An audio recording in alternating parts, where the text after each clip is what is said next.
A few days later.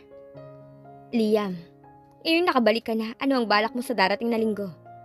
Tanong ni Chairman Amanda habang magkaharap sila sa pagkain. Bakit ma'am? Ano po bang mayroon sa darating na linggo? Takang tanong ni Liam habang patuloy sa pagkain.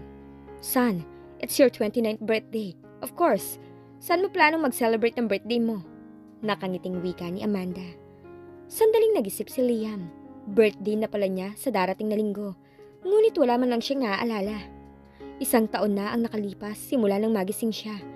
Ngunit hanggang ngayon pakiramdam niya, malaki pa rin ang kulang sa pagkatao niya. Minsan may hiyawan ng mga bata na pumapasok bigla sa utak niya.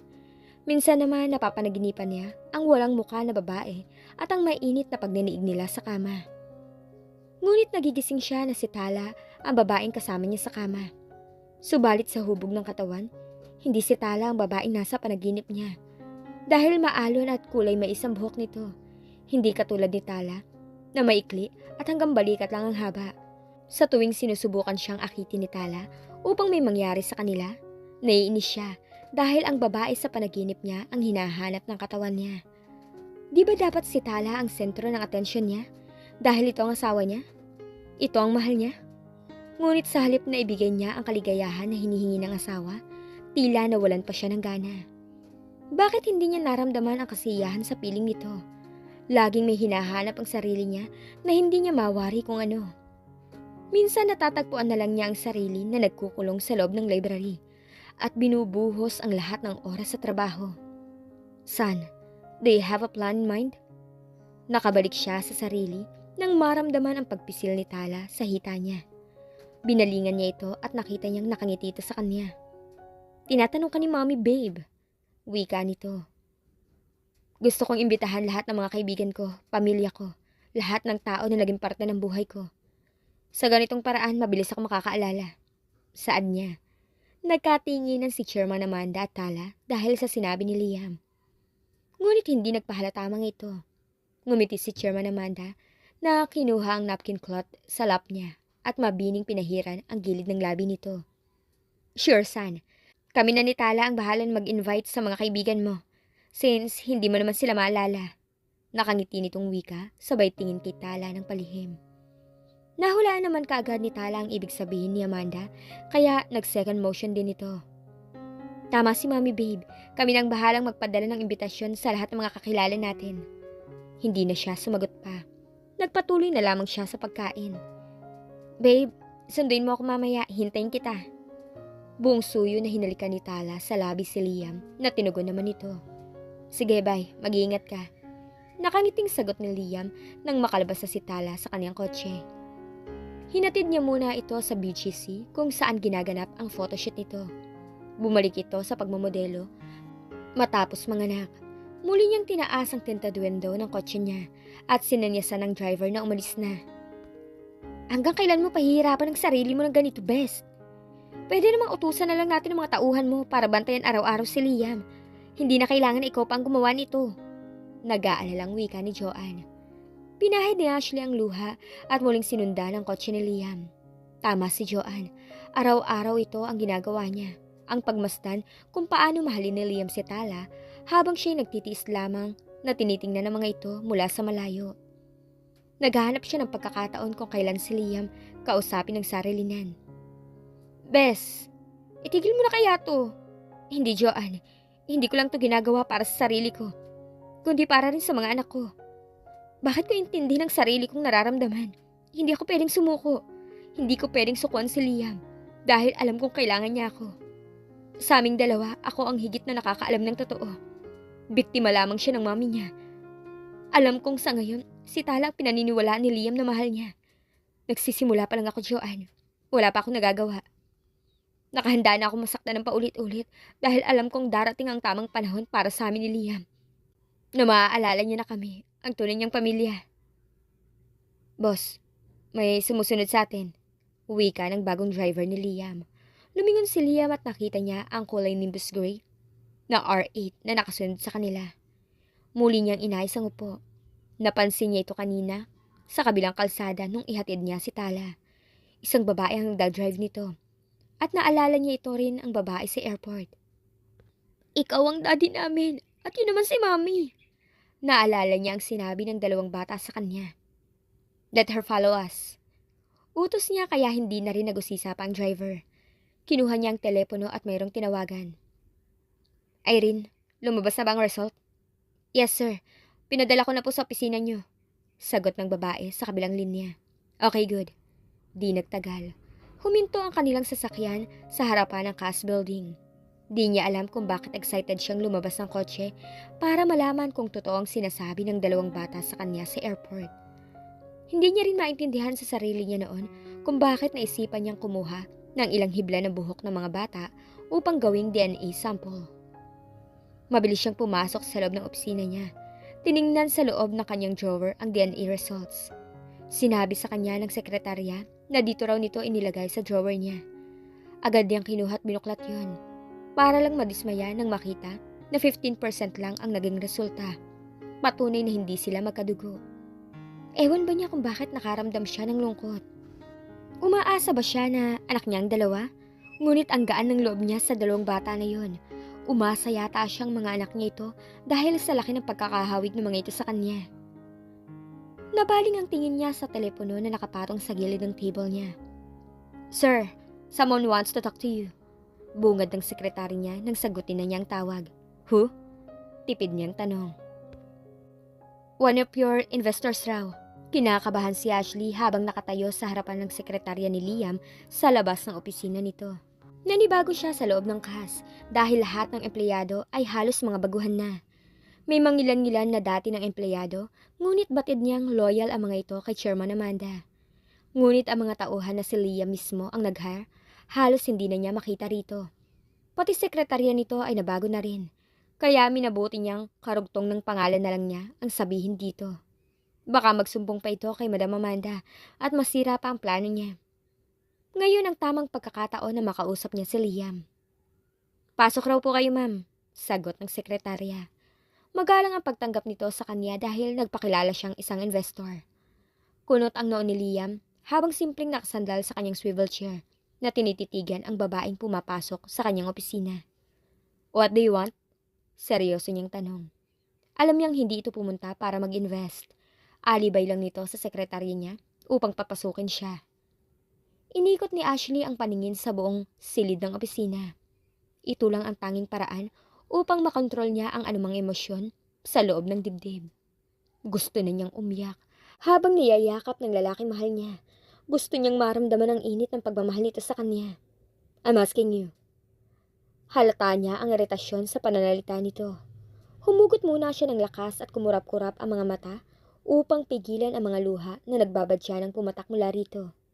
Lumingon siya kay Liam at ngumiti. Mukhang marami nang nagbago sa silid mo, Mr. Castillo. Would you mind if I sit here? Tanong niya na ang itinuturo ay yung uupuan na nasa harapan nito. Hindi to sumagot, kaya kinapalan na lang niya ang muka at umupo sa harapan ng table nito, kahit hindi siya sinabihan. Hindi niya alam kung saan ba siya magsisimula. Paano ba sila nagsimula ni Liam? Nang makitang matalim na ang pagkatitig nito sa kanya, waring hinuhusgahan na ang pagkatao niya. Agad na siyang nagsalita. I'm here to take what's mine. Nakita niya na lalong nagdikit ang dalawang kili nito matapos marinig ang sinabi niya. Miss Castillo. Agad niyang dinugtungan ang sinabi nito dahilan upang pamulahan ito ng muka dahil ginamit niya ang apelyido nito. Shucks. Narinig niya itong nagmura. Yes, we started with that. Sagot niya. Dahilan upang matigilan si Liam habang nakatitig sa kanya. Nandito ka lang ba upang pagtripan ako? Well, I'm not the right person you need to talk to. Just find someone else who want to get you. Tiningnan siya nito na para bang isa siyang maruming babae. Aaminin niyang nasaktan siya sa sinabi nito, maging sa klase ng mga titig nito sa kanya.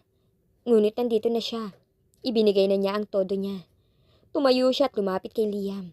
Kumandong siya sa mga hita nito at pinulupot ang dalawang kamay sa leg nito. Lihim siyang natuwa dahil ramdam niya ang nagiinit na reaksyon nito dahil sa ginawa niya. Ramdam niya ang pagpigil nito ng laway nang dumapo ang balat niya sa balat nito. Nagtama ang mga mata nilang dalawa. Hindi na niya napigilan ang sarili, kaya't buong suyo niyang tinawid ang nakaawang na labi nito. I love you, Liam.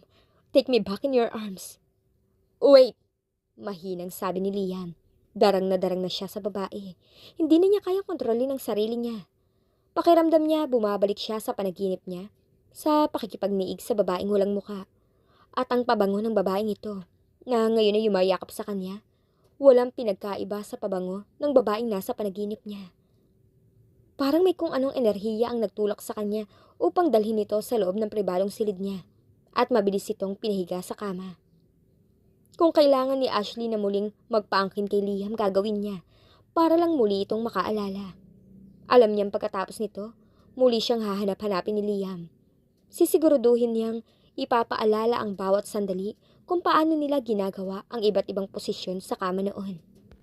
Mabilis naman na hinubad ni Liam ang mga damit ni Ashley at ganun din si Ashley kay Liam. Matagal muna nilang pinagsaluhan ang init ng sandali sa kama. Parang pareho silang sabik na sabik sa bawat isa. Ika nga ang utak nakakalimot, ngunit ang puso, hindi. Ngunit sa kalagitnaan ng paghahalikan nila, nagtataka si Ashley kung bakit biglang tumigil si Liam sa paghalik sa kanya. Magbihis ka na, tumalis na. Pakiramdam niya nabagsakan siya ng langit dahil sa sobrang kahihiyan na inabot niya.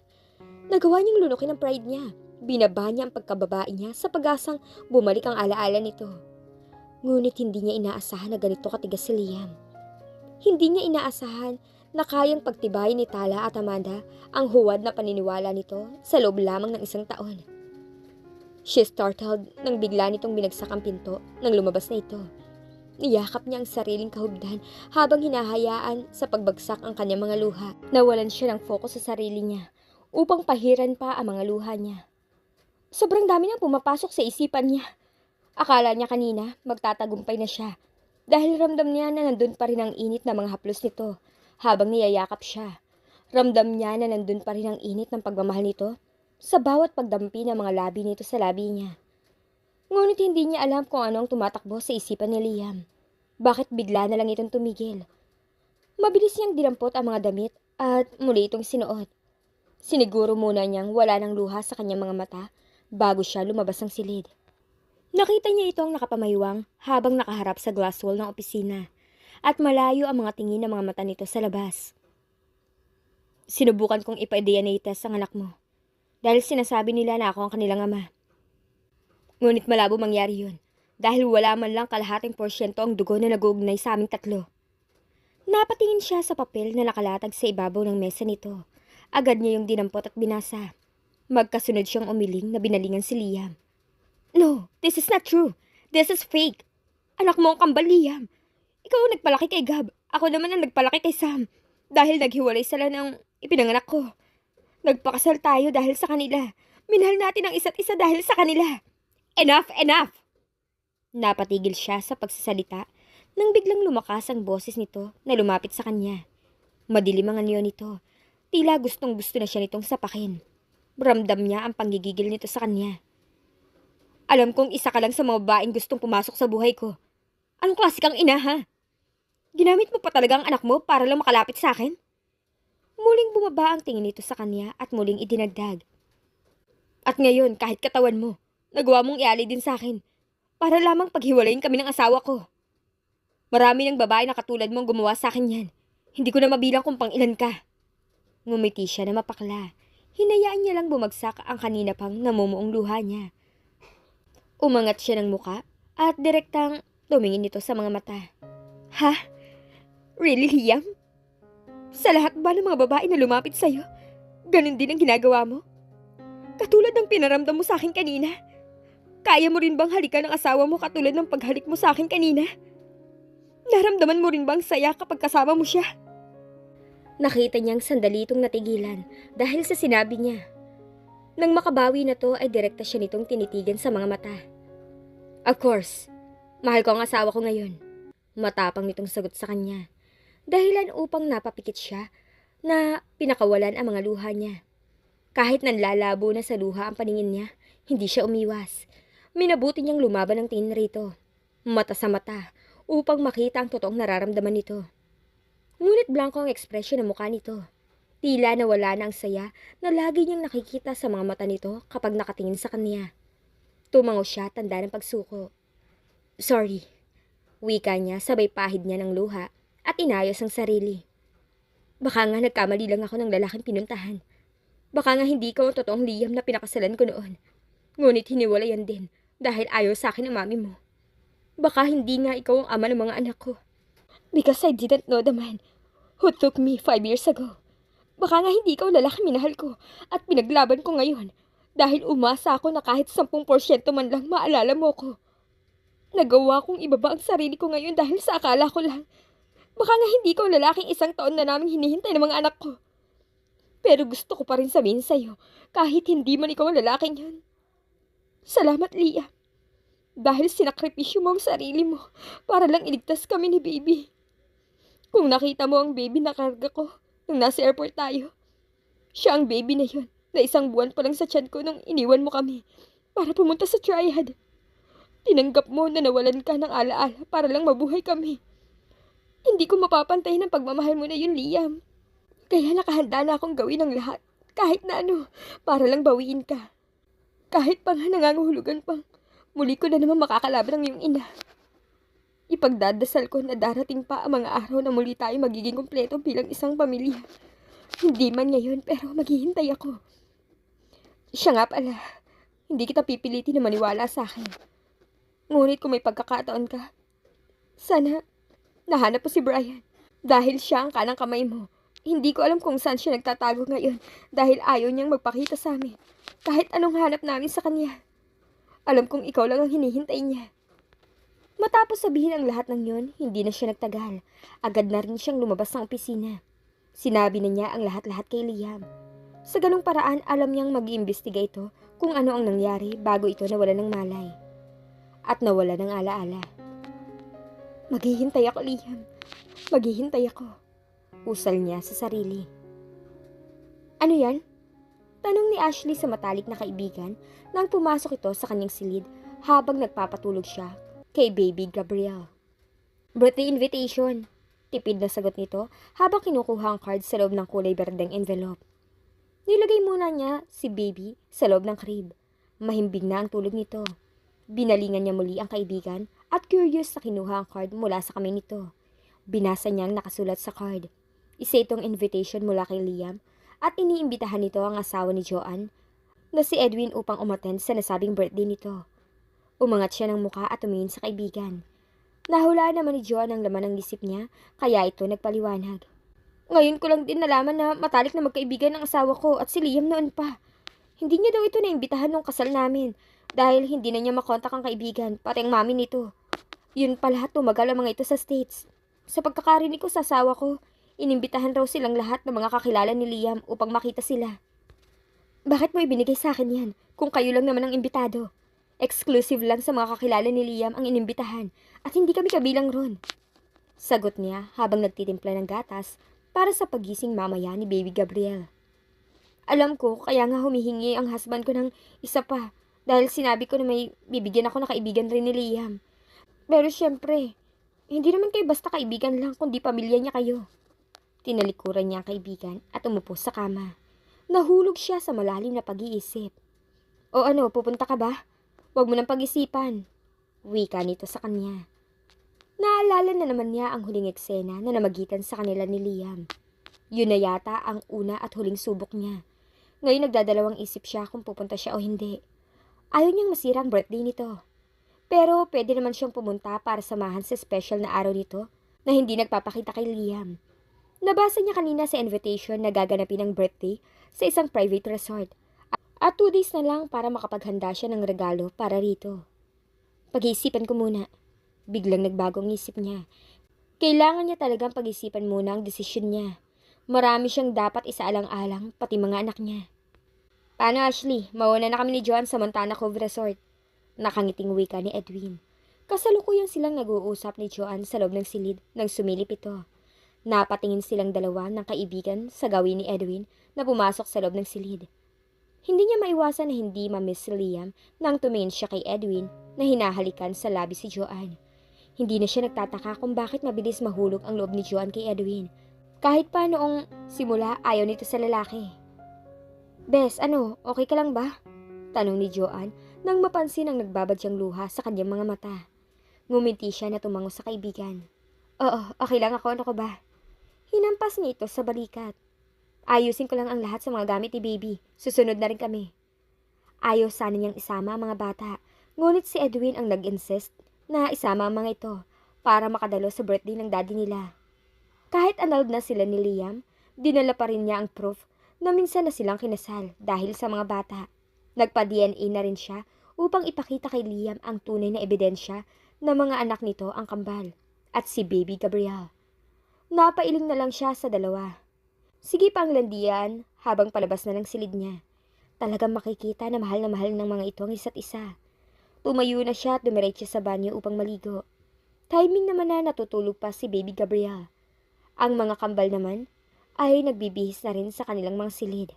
Excited ang mga ito nang sinabi niya na pupunta sila sa birthday ng kanilang daddy.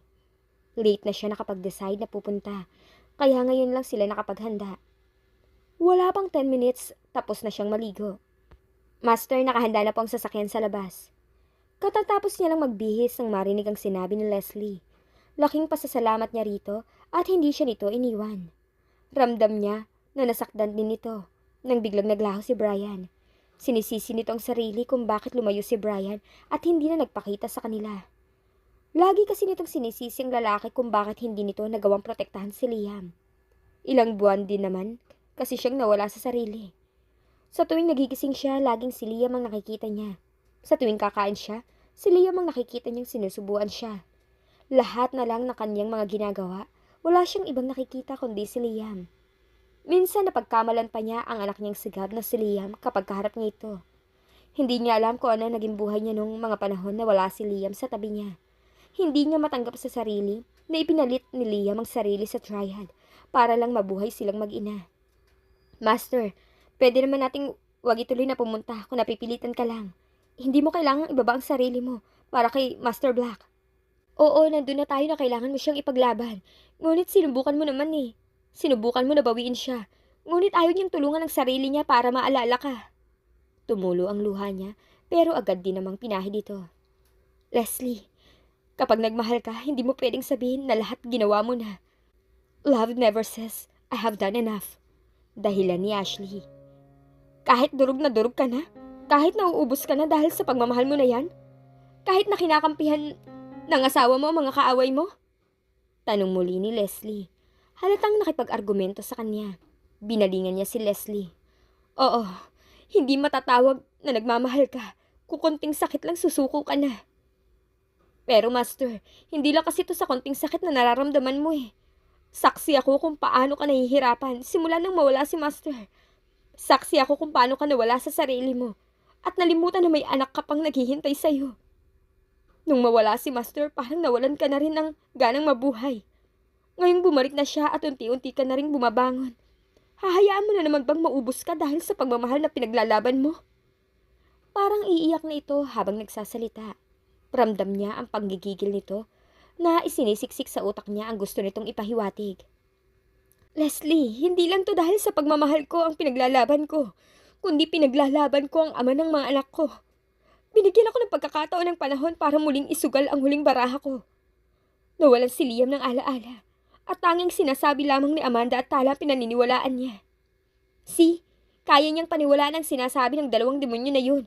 Bakit ikaw hindi niya nagawang paniwalaan? Natigilan siya dahil sa sagot nito sa kanya. Bumagsak ang mga luha niya ngunit hindi na yun mahalaga. Master, alam kong masakit na ipamulat ko sa iyo ang katotohanan. Ngunit kailangan ko pa rin gawin to dahil ayokong palagi ka nalang nasasaktan. Yung dalawang yun lang ang pinaniniwalaan ni Liam. At alam kong hindi lang ako may gustong magsabi sa'yo na tumigil ka na. Andiyan naman ang mga anak mo upang pagtuunan mo ng pansin.